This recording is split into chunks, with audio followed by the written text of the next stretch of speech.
friends. I hope you all are doing well. Yesterday I uploaded a video on the basic concept of genome, rather a basic definition of genome. I hope you all understood it very well that what is genome. अभी जब भी हम genetics की बात करते हैं तो हमारा फोकस में जाता कहाँ पर है? जीनोम पर, डीएनए पर, क्रोमोसोम्स पर, क्रोमैटिड पर, देन सिस्टर क्रोमैटिड्स क्या होते हैं.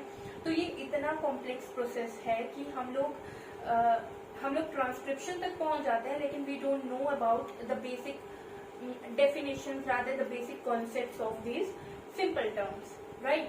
तो इस चैनल का मेन फोकस जो है वो यही रहेगा, as the channel itself says that zoology from scratch. तो we will study biology, rather zoology from the very scratch, right. I am here to make things simpler for you guys, so that कि आप कभी भी conceptualisation या application कभी भी किसी भी कॉन्सेप्ट की करें तो आपको बेसिक्स क्लियर रहने रहेंगे. तो आज का भी टॉपिक हमारा कुछ ऐसा ही रहेगा. तो आज का हमारा टॉपिक मेन ये है कि इट इज बेसिकली कि हम लोग जेनेटिक्स के कॉन्सेप्ट से, how we move from the concept of genetics. Start कहाँ से हुआ था? मेंडल से. लेकिन हम लोग डीएनए तक कैसे पहुंचे? In less than a decade. Okay, so this is the basic topic for today. Mendel के कॉन्सेप्ट से लेकर, मेंडल का जो भी कॉन्सेप्ट था वो मैं आपको फर्दर भी बताने ही वाली हूँ. वैसे भी यहाँ से हम लोग डीएनए तक कैसे पहुंचे, ठीक है. हम लोग बड़े बड़े कॉम्प्लेक्स प्रोसेसेस की डीएनए के ट्रांसक्रिप्शन तक पहुंच जाते हैं, लेकिन हमें, क्योंकि ये चैनल जो है इसीलिए नहीं है कि आपको सब पता है, मैं ये मानकर चल रही हूँ कि आपको कॉन्सेप्ट्स को क्लियर करना है. तो I give you an overview कि हम लोग मेंडल से जो है डीएनए तक कैसे पहुंचे हैं, और ये जो है एक बेसिक आइडिया दे देगा आपको कि कैसे हमारा जो है, कैसे हिस्ट्री ऑफ जेनेटिक्स क्या रही है, ठीक है, starting from Mendel to DNA. Fine. उसके आगे का प्रोसेस यूजुअली लोगों को पता होता है, लेकिन यहाँ से हम लोग कॉन्सेप्ट जो है वो लैक करते हैं. फाइन. तो ये जो पूरा का पूरा कॉन्सेप्ट है जेनेटिक्स का, जो कॉन्सेप्ट है जेनेटिक्स का, वो कहाँ से स्टार्ट हुआ है?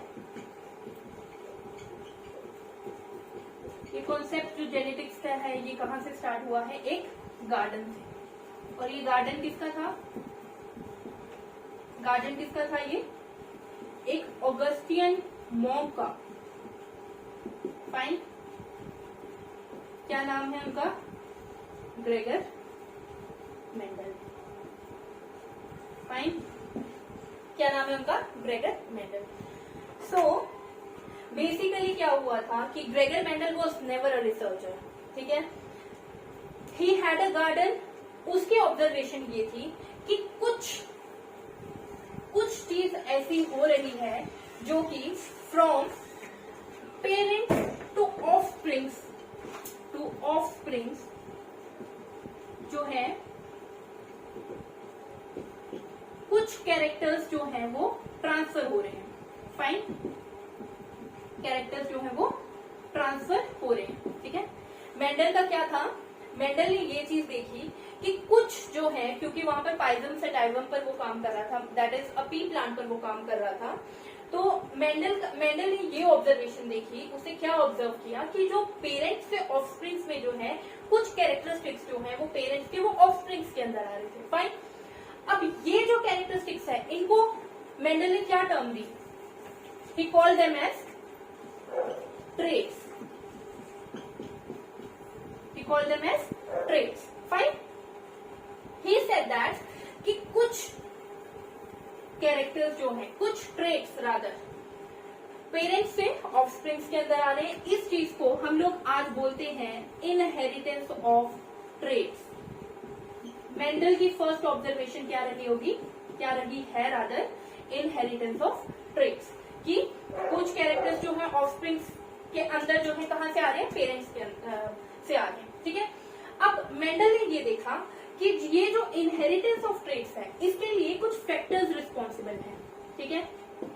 कुछ फैक्टर्स रिस्पॉन्सिबल हैं जो कि इनहेरिटेंस करवा रहे हैं कैरेक्टर्स की या ट्रेट्स की फ्रॉम पेरेंट्स टू ऑफस्प्रिंग्स. और इन फैक्टर्स को हम लोग लोग क्या बोलते हैं, we call them as genes. Fine. अब मेंडल की second observation, first observation of Mendel was inheritance of traits, second was कि कुछ फैक्टर्स रिस्पॉन्सिबल हैं for the inheritance of traits. Fine. Mendel का ये मानना था कि ये जो फैक्टर्स हैं या जो जीन्स हैं, ये फैक्टर्स या जीन्स, रादर जीन्स, ये जो है कभी भी सिंगल नहीं है. यहां पर इसे बोला कि वन पेयर में प्रेजेंट है. Pair of gene responsible for a trait. ठीक है.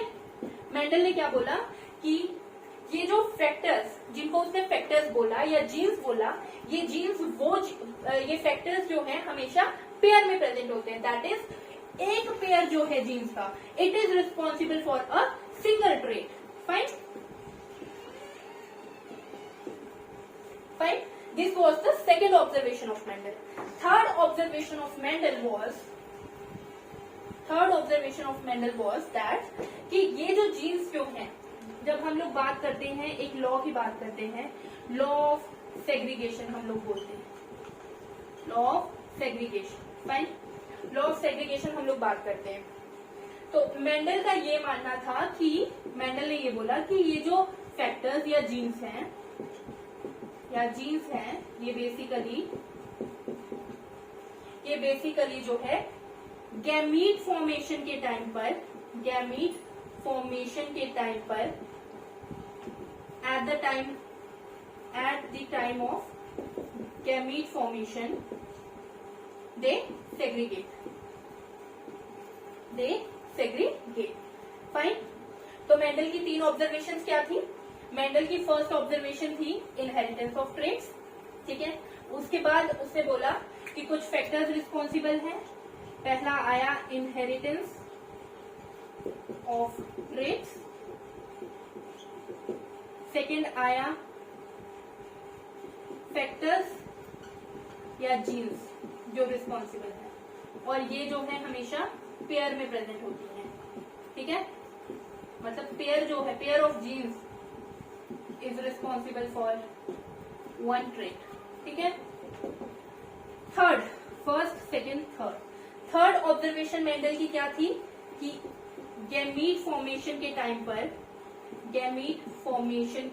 पर ये जीन्स जो हैं सेग्रीगेशन हो जाती है इनकी. ठीक है. अब देखिए, जब ये मेंडल काम कर रहा था तब कोई भी क्रोमोसोम का कोई कॉन्सेप्ट नहीं था यहाँ पर. ठीक है. क्रोमोसोम टर्म क्या थी ये भी नहीं था. ठीक है. क्रोमोसोम का कोई कॉन्सेप्ट नहीं था. क्यों कॉन्सेप्ट नहीं था? बेसिकली क्या था, मेंडल जो है वो बहुत पुराना काम किया है. ठीक है. तो उस टाइम पर माइक्रोस्कोप इतने वेल डेवलप्ड नहीं थे. फाइन. लेकिन ये जो ऑब्जर्वेशंस थी मेंडल ने बेसिकली एक फाउंडेशन डेवलप किया. किसके लिए? जेनेटिक्स के लिए. फाइन. कि कॉन्सेप्ट क्या है जेनेटिक्स का. He told us about the inheritance of traits. We never knew that कि कुछ ऐसी चीज है या कुछ कैरेक्टर्स ऐसे हैं जो हम लोग पेरेंट्स से जो है हम लोग इनहेरिट कर रहे हैं. ठीक है. उसके बाद मेंडल का ये बताना कि ये कुछ जीन्स जो है, pair of genes are responsible for a single trait.